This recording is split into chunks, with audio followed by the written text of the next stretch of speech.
ಭಾರತ ದೇಶ perfect cover ಮಾಡ್ತೈತಿ ಇದು. ಇದರ ಜೊತೆಗೆ ಸುತ್ತಮುತ್ತ 1500 ಕಿಲೋಮೀಟರ್ ಇಷ್ಟೆಲ್ಲ ಕವರ್ ಮಾಡ್ತೈತಿ ಇದು IRNSS ಅಥವಾ ನಾವಿಕ್ ವ್ಯವಸ್ಥೆ. ಇಷ್ಟ್ರಾಗ ನೀವು ಏನು ಬೇಕಾದ ನಡೆಯಕತ್ತಿದ್ರು ನಿಮಗೆ ರಿಯಲ್ ಟೈಮ್ ಡೇಟಾ ಕೊಡ್ತೈತಿ. ಒಂದು ಕಾರ್ ಮೂವ್ ಆಗಕತ್ತಿದ್ರು ಡೇಟಾ ಕೊಡ್ತೈತಿ, ಒಂದು ವಿಮಾನ ಮೂವ್ ಆಗಕತ್ತಿದ್ರು ಡೇಟಾ ಕೊಡ್ತೈತಿ, ಅಥವಾ ನೀವ ಒಂದು ಟ್ರೈನ್ಯಾಗ ಕುಂತು ಹೊಂಟಿದ್ರಿ. ಈಗ ಟ್ರೈನ್ ಸತ್ ನೋಡ್ತೀವಿ ನಾವು, ಫೈಂಡ್ ಮೈ ಟ್ರೈನ್ ಅಂತ ಒಂದು ಆ್ಯಪ್ ಐತಿ. ಆ ಫೈಂಡ್ ಮೈ ಟ್ರೈನ್ ಆ್ಯಪ್ನಾಗ ನೀವು ಹೋಗ್ಬಿಟ್ರೆ ಸಾಕು, ನಿಮ್ಮ ಟ್ರೈನ್ ಎಲ್ಲಿ ಬರಾಕತ್ತೈತಿ, ಎಷ್ಟು ಟೈಮಿಗೆ, ಯಾವ ಪ್ಲಾಟ್ಫಾರ್ಮ್ಗೆ, ಯಾವ ಸ್ಟೇಷನ್ದಾಗ ಇರ್ತೈತಿ, ಎವ್ರಿ ಡೇಟಾ ಈಸ್ ಅವೈಲೇಬಲ್.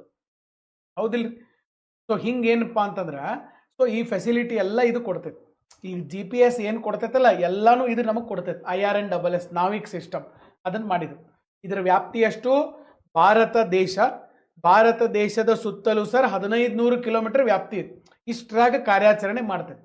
ಮತ್ತು ಹೆಂಗೆ ಕಾರ್ಯಾಚರಣೆ ಮಾಡ್ತೈತಿ ಅದು ಭಾಳ ಇಂಪಾರ್ಟೆಂಟ್ ಸರ್. ಇದಕ್ಕೆ ನೋಡ್ರಿ, ಇದು ಹೆಂಗಪ್ಪ ಅಂತಂದ್ರೆ ಹಿಂಗೆ ನೋಡ್ರಿ, ಇದು ಭೂಮಿ ಇದೆ, ಭೂಮಿ ಸುತ್ತಲೂ ಹಿಂಗೆ ತಿರುಗ್ತಿರ್ತಾವೆ ಸ್ಯಾಟಲೈಟ್ಗಳು. ಜಿಯೋ